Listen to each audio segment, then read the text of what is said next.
আসসালামু আলাইকুম। আজকে আমি অনেক মজার একটা খাবার রান্না করব, স্ট্রু।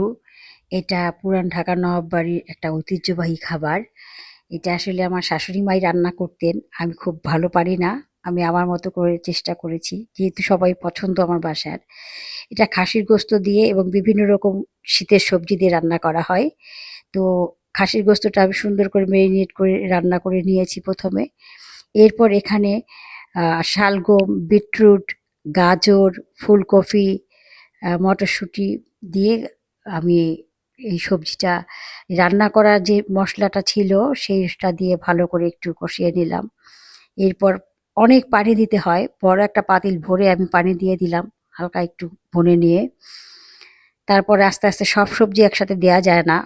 শক্ত সবজিগুলা আলাদা। পরে আমি ফুলকপিটা আর মটরশুঁটিটা দিয়েছি।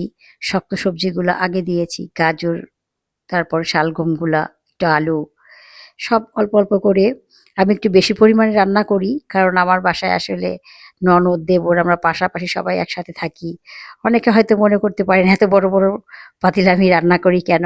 সবাই আমরা একসাথে একটু মজা করে খেতে পছন্দ করি। সবার বাসায় পাঠাই। এটাও আসলে আমার শ্বশুরবাড়ির সবার খুব পছন্দের একটা খাবার। এরপর আমি ঘি দি এই রান্না করা গোস্তটা আমি দিয়ে দিলাম।